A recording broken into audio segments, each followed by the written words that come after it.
Morning, Beth. Good morning, Stanley. How are you? Matt. I'm good. That's good. Lots of deliveries today? Yeah, long day today. Well, you look chipper. That's a nice pink. What's all this? Oh, these are items that are specifically ordered for the dean. It's imperative for the operation of this office.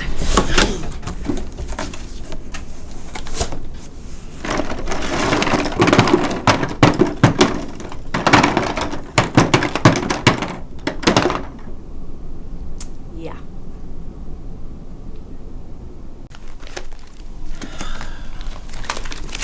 Jeez Louise.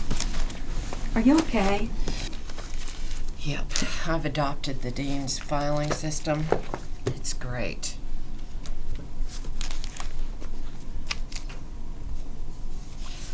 Q. Thank God for the drop.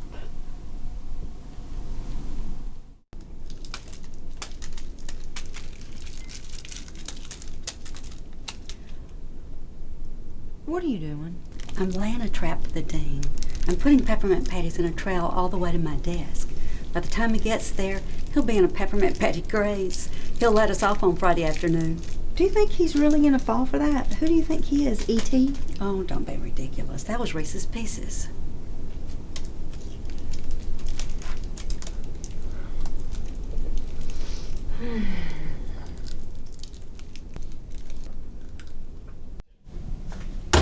Hey, do you know if the dean takes cream and sugar in his coffee? Yeah.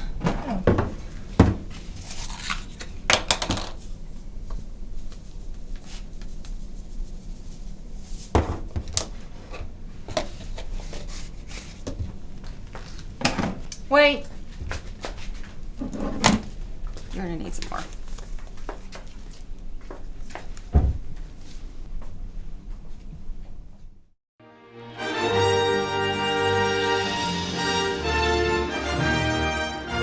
Larry D. Benefield, the man, the myth, the dean.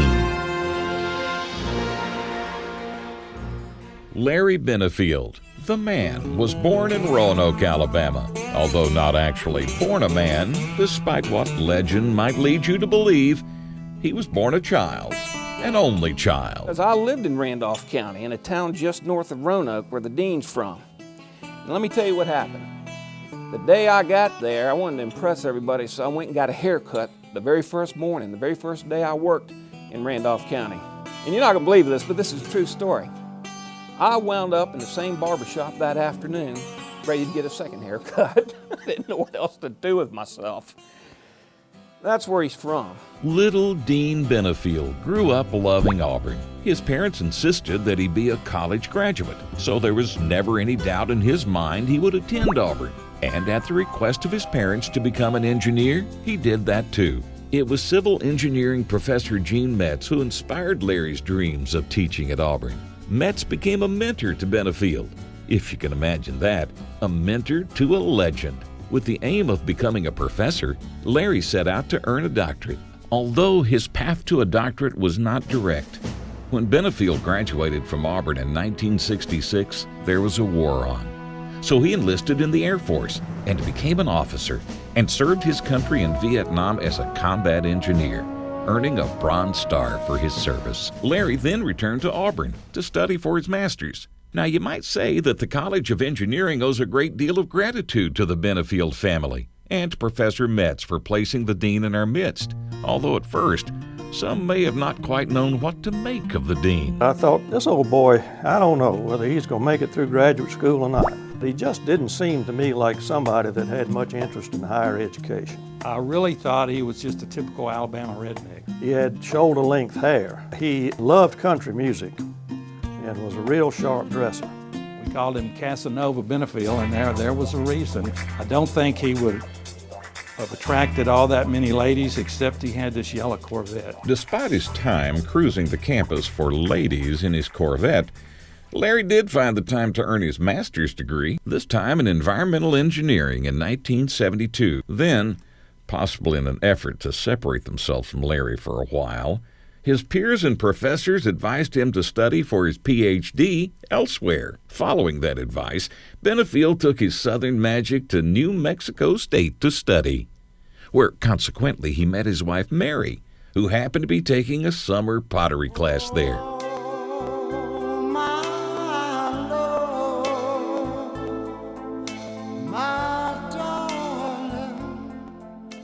Benefield would later transfer to Virginia Tech and earn his Ph.D. in 1975. That same year, he and Mary were, well, married. And then he hoped to return to Auburn and teach. But the folks at Auburn weren't quite ready for him to return. Disappointed, yet determined, Benefield took a job at Mississippi State, staying there only a year before taking a faculty position at the University of Colorado. 3 years later, in 1979, his dream of teaching at Auburn was finally realized when he was offered an associate professor position. And just 6 weeks prior to his return at Auburn, his daughter Brenna was born. And a few years later, in 1983, the family welcomed his son Brian. Benefield would rise through the ranks of the university, becoming interim associate dean for research in 1989, then associate dean for academics in 1992. Between the two of us as an associate dean, I was the better one. After years of professorship and administrative work, Larry Benefield was named dean of Auburn University's Samuel Ginn College of Engineering in 2000. And well, Benefield's transition to dean wasn't exactly an easy one. The strongest thing about Dean Benefield is his opinions. My first impression of him was that he was insane. Well, his initial impact on the College of Engineering was pretty negative. Well, I don't really know what's been going on most of the time he's been dean. Deans across campus were instructed to find ways to stretch budgets, meaning difficult decisions and cuts had to be made. He almost wrecked the place to start with. Benefield's strategy would lead to the dean becoming a fundraiser. He's a huge fundraiser. In fact, he's always knocking at your door. He's told me on several occasions that he personally raised all the money for those buildings. The dean also saw the potential for growth by offering new programs. In 2002, the college became the nation's first to offer a degree in wireless engineering. The following year, Auburn became the only university in the state to offer a fiber engineering program, one of only 4 nationally accredited programs. In the next few years, minors in automotive manufacturing engineering and nuclear generation systems were established. Every once in a while you see something that he might have had his hand on. His fundraising campaign met and exceeded goals that would allow the College of Engineering to complete all phases of new construction, as well as improvement upon existing facilities. I've heard the only reason we got the new building is he wanted a bigger office. His office is bigger than my apartment was in college. With all the restructuring we've been doing, I wouldn't be surprised if he doesn't get his own area code. When you walk into his office, he should have music being like, "Ah, you're here now." When we moved to Shelby, I noticed he put up a big bookshelf between the door and his desk, and I was afraid to walk in after that. Dean Benefield is almighty full. He is the king of engineering. There are rumors that he's going to have a life-size statue of himself planted outside the Shelby Center. I have heard that, and I've been asked to contribute to it. You know, give money, give money. I thought we already had one made. It's not already there? Actually, I haven't heard that we're changing it to the College of Dean Benefield.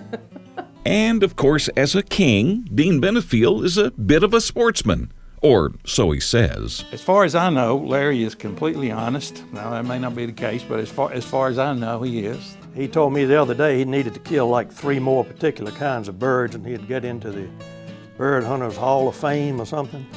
But I don't know of anybody around here that's ever seen him kill a bird. But I'm just not sure where all those birds came from. I don't know. Maybe it came off eBay. I don't know. The only thing I know that he ever really tried to do, that he was pretty much a complete failure at, is golf. Dean Benefield is not an athlete. Well, he does take a keen interest in Auburn football. I have heard he would like to have his name put on the jerseys. But that'd be a problem for somebody like Lutzenkirchen, for example. It'd probably slow him down some if he had Lutzenkirchen Benefield on the back of his jersey. Let's just say we're we're very passionate and have strong opinions about Auburn football, and certainly take a lot of credit for the 2010 football season. Even with the technically inclined intellect of an engineer, Dean Benefield appreciates and finds time for the arts. He proceeded to open the jacket and dance a little bit. I caught a few pictures of him singing and dancing with the mic on Proud Mary. Now, he wasn't a very good singer, but he can surely dance. Well, I wouldn't use good, but he, you can tell he enjoys to dance. He's an engineer. Now think about it, okay? He can't help it.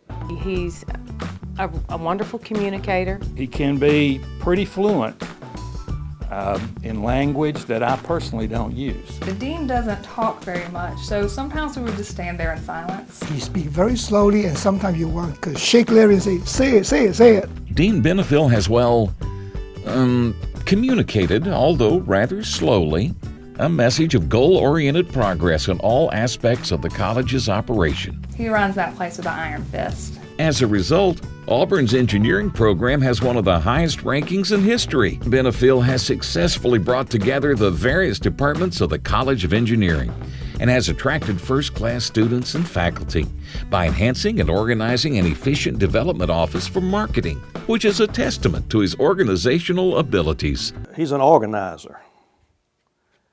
And that goes way back. In 1972, there was a streaking craze that started on campus.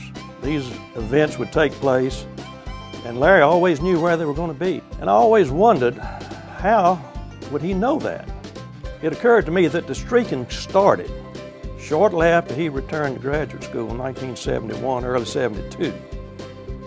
And it stopped just about the time he left. Other than organizing streakers, Larry Benefield has always had a vision and goal for Auburn's College of Engineering, and he never left it, moving the engineering program up through the national rankings. If we'd had somebody better as dean, it might be better. All seriousness aside, Dean Benefield's love and commitment to Auburn can be seen and felt in more than the state-of-the-art facilities he helped fund, but also throughout the college in its faculty, staff, and students.